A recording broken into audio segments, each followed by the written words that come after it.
9h45, la barre info soir. Monsieur, dames, bonsoir et bienvenue à cette nouvelle session d'information du mercredi 30 octobre 2024. Le président du Conseil national pour la sauvegarde de la patrie, CNSP, le chef de l'État, le général de brigade Abdrahmane Tchiani, a signé un décret portant sur la formation militaire pour les appelés du service civique national et non un arrêté comme annoncé hier. Une décision qui intervient dans un contexte des combats patriotiques pour la quête de la souveraineté nationale. Détails sur ce décret avec Hassan Saleh Mustafa. C'est à travers le décret numéro 2024-568-P-CNSP-Nesserit du 19 septembre 2024 portant modalité d'organisation du service civique national que les autorités du Conseil national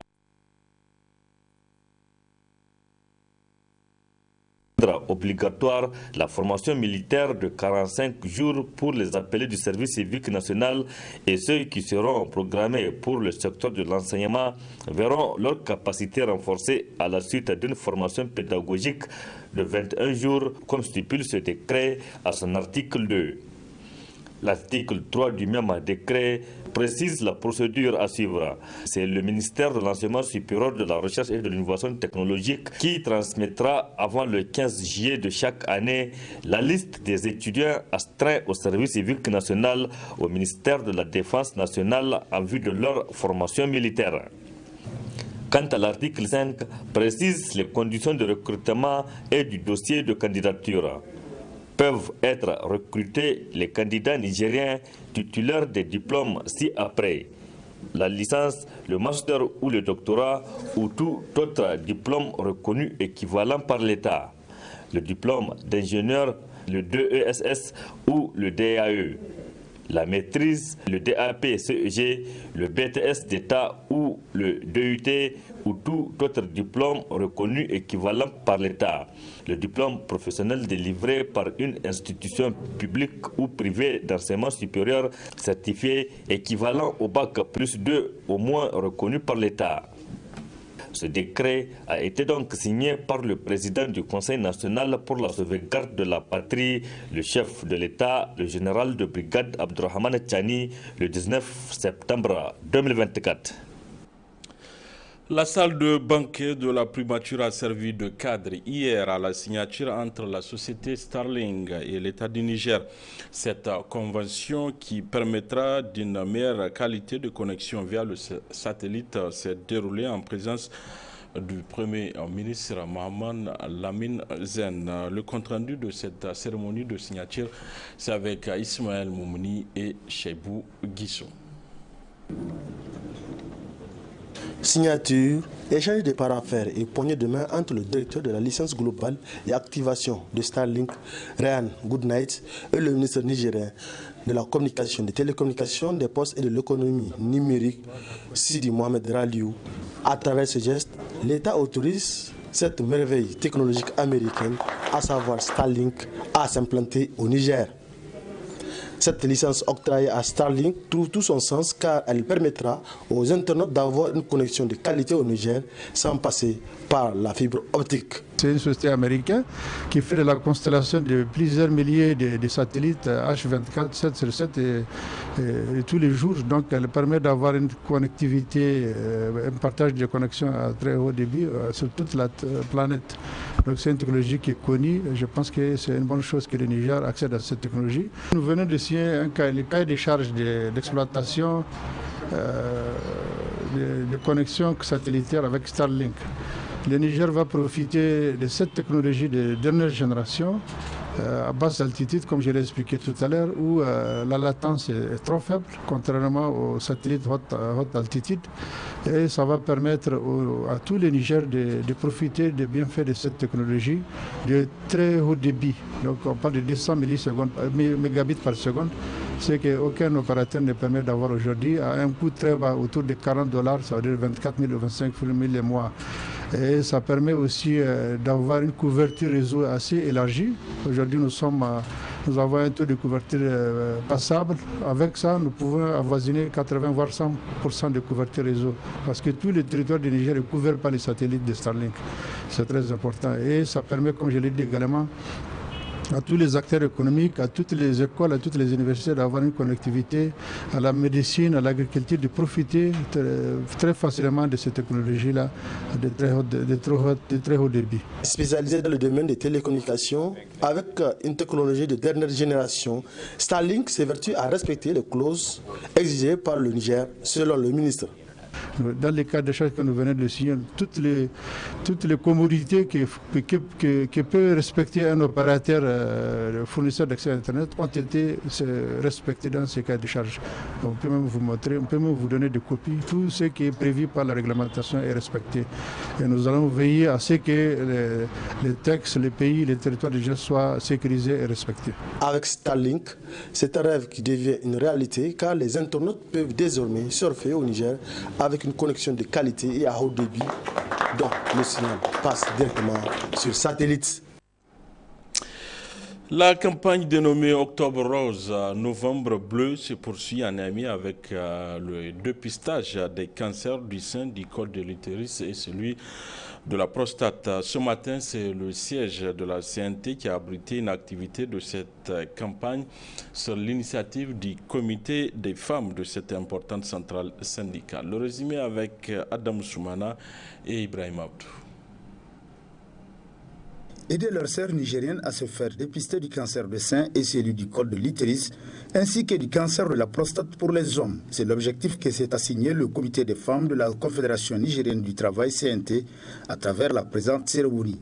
Une initiative rendue possible grâce à la collaboration d'une clinique de la place dans le cadre d'Octobre Rose et Novembre Bleu à la satisfaction de la présidente du comité des femmes CNT qui souligne l'importance de cette activité. C'est de faire dépister les femmes et les hommes et aussi les sensibiliser sur le cancer du sein, du col de l'utérus et de la prostate. Nous savons aujourd'hui qu'un cancer dépisté à temps a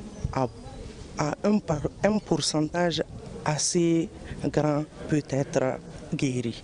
Donc cette campagne a été initiée par le comité des femmes de la CNT ainsi que les partenaires pour pouvoir aider les personnes qui sont atteintes du cancer mais qui ne le savent pas.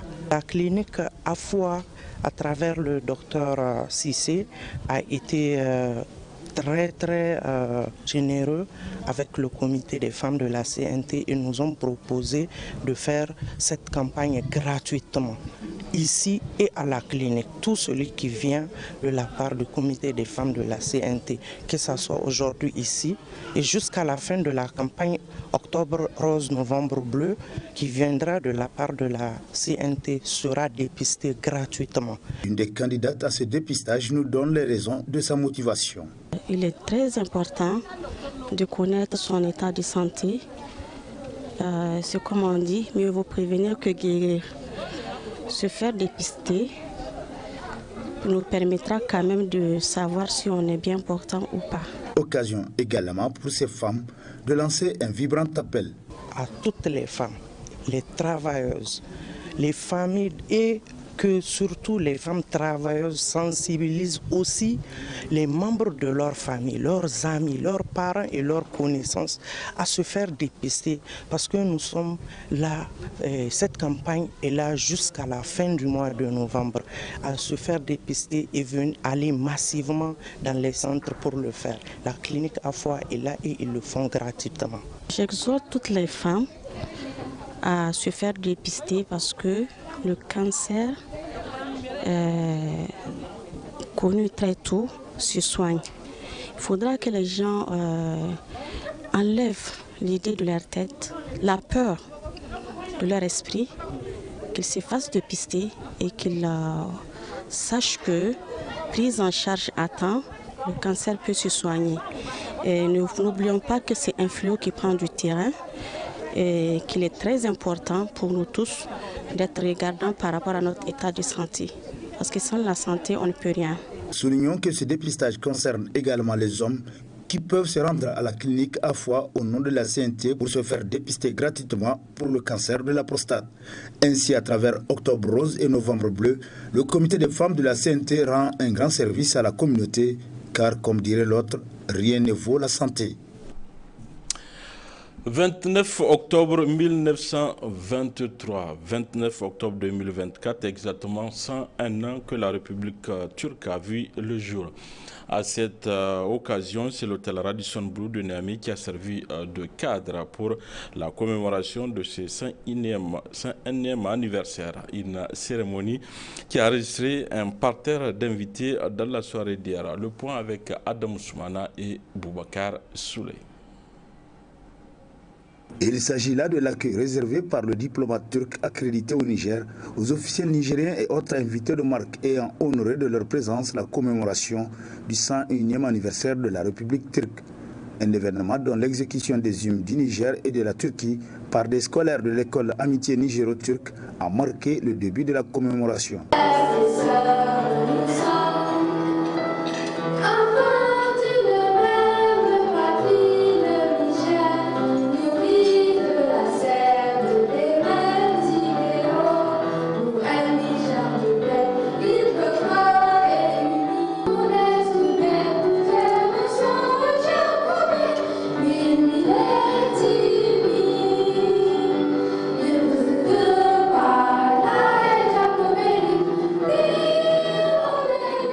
S'en est suivi l'allocution du diplomate turc à cette occasion, un discours dans lequel il a de prime abord souligné les liens séculaires qui unissent son pays et le Niger. Notre partenariat se repose sur une vision partagée de coopération dans les moments difficiles et sur un engagement sincère à surmonter ensemble les défis que rencontrent nos deux pays. Au cours des derniers mois, la Turquie a réaffirmé son soutien indéfectible au Niger, notamment dans les domaines cruciaux tels que la lutte contre le terrorisme et le développement économique. Nous reconnaissons les défis auxquels le Niger fait face dans la région de Sahel, marquée par des menaces sécuritaires grandissantes. Dans ce contexte, la Turquie reste aux côtés du Niger en apportant son appui pour renforcer la stabilité et la sécurité. L'ambassadeur turc à Niamey n'a pas non plus oublié les martyrs des deux pays. À l'occasion de cette cérémonie, nous rendons hommage avec respect et compassion aux Nigériens et aux Turcs qui ont perdu leur vie lors des attaques terroristes survenues au Niger et en Turquie. Nous adressons également nos sincères condoléances au peuple du Niger à la suite du décès de son Excellence M. Hama Amadou, homme d'État nigérien. Les invités ont également eu droit au discours du président turc à l'occasion du 101e anniversaire de leur République, mais aussi et surtout des projections sur quelques fruits de la coopération entre les deux pays. Place à présent à notre rubrique hebdomadaire de la chronique judiciaire dont le numéro d'aujourd'hui traite de contrat de vente. Un thème abordé par Alfred Gobagé, juriste, président de Raza Presse. Très bonne réception à vous.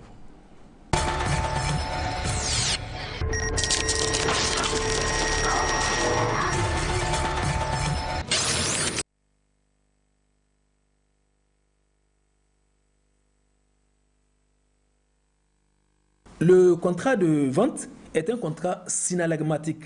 Cela veut dire tout simplement que la vente fait naître à la charge des parties des obligations réciproques. Il y a des obligations qui incombent à l'acheteur et des obligations qui incombent au vendeur.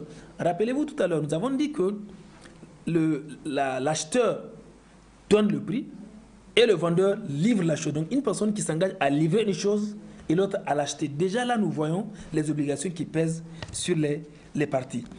Le contrat de vente est également un contrat à titre onéreux. Onéreux veut dire qu'il n'est pas gratuit. Onéreux veut dire qu'il y a un prix à payer, il y a une contrepartie.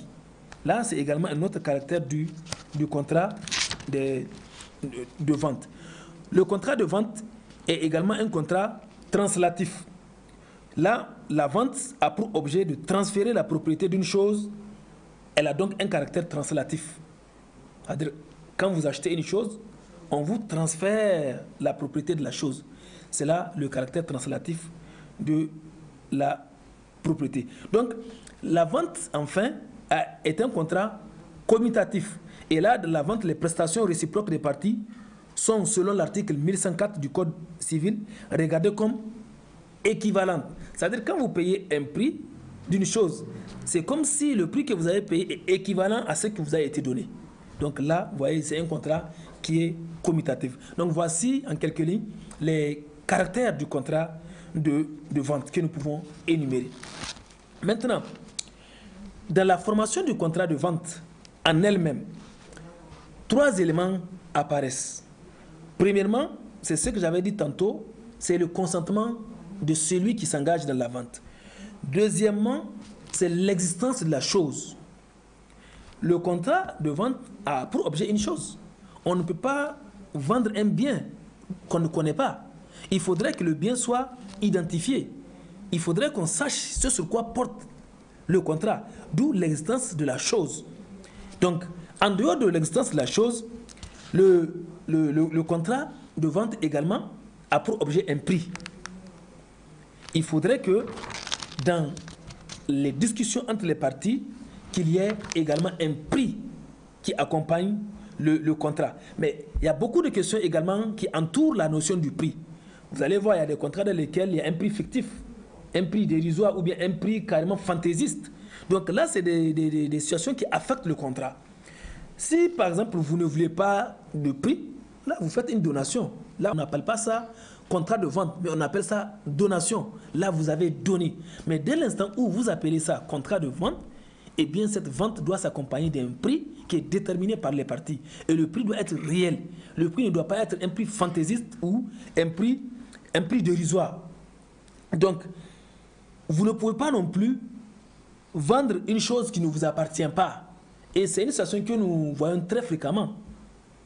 Souvent, en matière immobilière, on voit peut-être dans la famille quelqu'un qui prend un bien, qui le vend, ou bien quelqu'un qui prend un bien mobilier qui ne lui appartient pas, qui le vend, etc. Donc, c'est une vente qui peut être nulle. Et au terme de l'article 1599 du Code civil, la vente de la chose d'autrui est nulle. Schématiquement, si je prends un bien qui ne m'appartient pas, qui vous appartient et que je le vends, eh bien cette vente-là peut être attaquée et elle sera sanctionnée de nullité. Parce que le bien qui a été vendu n'appartient pas au vendeur. La chose d'autrui suppose que le vendeur n'a pas qualité pour la vendre. Parce que le droit de propriété en soi, c'est le droit de jouir et de disposer des choses de la manière la plus absolue. L'essentiel est de faire cette jouissance-là ou cette disposition conformément au texte. Donc un bien qui n'appartient pas à une personne, elle ne peut l'aliéner, elle ne peut la vendre. Je disais que le prix doit être un prix réel, un prix qui existe, pas un prix fantaisiste. Ce qui nous amène également à la question de la réglementation des prix. Et vous savez que en matière de commerce ou en matière de vente, c'est la liberté de commerce, c'est la liberté de prix. Les parties sont libres de fixer, dans une certaine mesure, le prix de leur bien. Mais nous avons des arrêtés, en tout cas des textes qui sont pris au Niger et qui réglementent aussi une catégorie de produits. Quand vous prenez par exemple les produits pétroliers, nous parlons de la liberté de prix. Mais aujourd'hui, quand vous allez à la pompe, on connaît le prix à la pompe de l'essence ou du gasoil, etc. Donc là, il y a des domaines dans lesquels le gouvernement peut prendre des textes, peut prendre des mesures pour réglementer le prix. Mais le principe, c'est la liberté de commerce, c'est la liberté de prix. Les parties discutent directement du prix.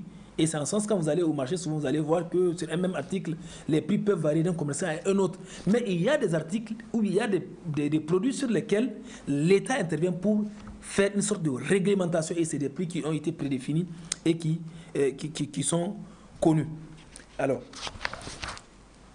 maintenant, qu'en est-il de l'effet du contrat de vente? Une fois que le contrat de vente est conclu, et je voudrais rappeler ici un principe clair défini par les textes. Alors, une fois que le contrat est conclu, même si le prix de l'objet n'est pas payé, la vente est parfaite. Ça, c'est important de noter cela. Dès l'instant où les parties se sont entendues sur l'objet, par exemple, c'est un véhicule, les parties se sont entendues sur le prix du véhicule. le contrat est conclu, la vente est déjà parfaite, même si l'acquéreur n'a pas payé le prix. Donc le contrat est clair et il est parfait, la vente est conclue déjà, même si le prix n'a pas été versé. Mais bien souvent, vous allez voir, bon, de manière informelle, dès l'instant où on dit que vous n'avez pas donné, mais est-ce que vous avez donné l'argent? Vous n'avez pas donné l'argent, donc vous ne pouvez rien espérer. Alors que juridiquement, dès l'instant où les parties sont entendues sur la chose, même si le prix n'est pas encore versé, la vente est parfaite. Le bien vous appartient. Oui. Donc, nous voyons ici quels sont les effets que peut produire le contrat de vente. Le premier effet du contrat de vente, c'est le transfert de propriété. Nous avons vu tout à l'heure que le contrat de vente, parmi ses caractéristiques, il y a le caractère translatif. Donc le contrat de vente a pour effet ici le transfert de propriété.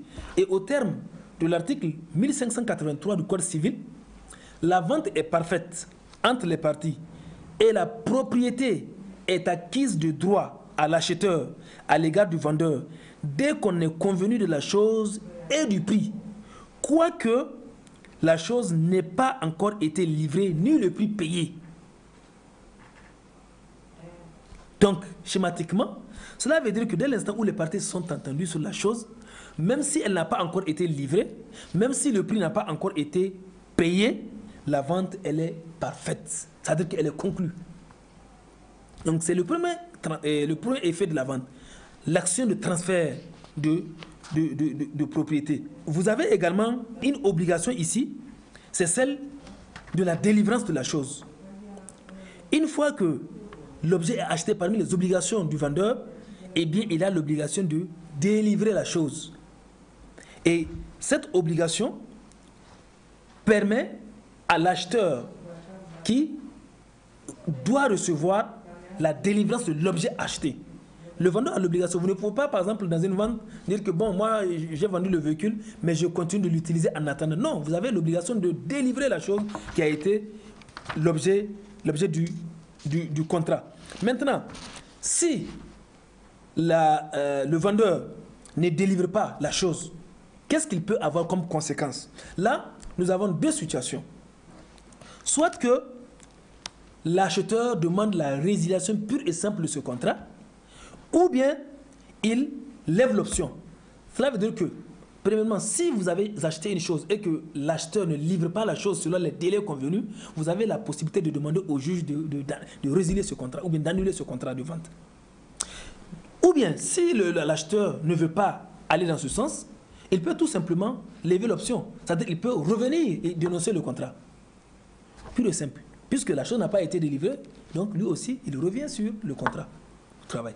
Donc voilà autant de situations qui peuvent intervenir. Mais maintenant, le fait que le vendeur n'ait pas livré la chose peut aussi résulter d'une situation indépendamment de sa faute. On peut aussi lui accorder le bénéfice du doute. Peut-être que la chose n'a pas été livrée, pas parce que le vendeur ne voulait pas la livrer, mais à cause d'un certain nombre de situations que nous pouvons voir. Par exemple, c'est ce qu'on appelle les faits justificatifs du vendeur. Et là, le vendeur peut soulever une exception d'une exécution. Il peut dire que bon, certes, nous avons convenu de la vente, de la chose, mais vous n'avez pas, je vous ai attendu, vous avez convenu d'amener le prix à telle période, mais vous ne l'avez pas fait. Par conséquent, moi, je ne vous ai pas livré la chose. C'est une option aussi qui est réservée au vendeur. Deuxième situation, le vendeur peut être défaillant dans la délivrance de la chose à cause de la force majeure.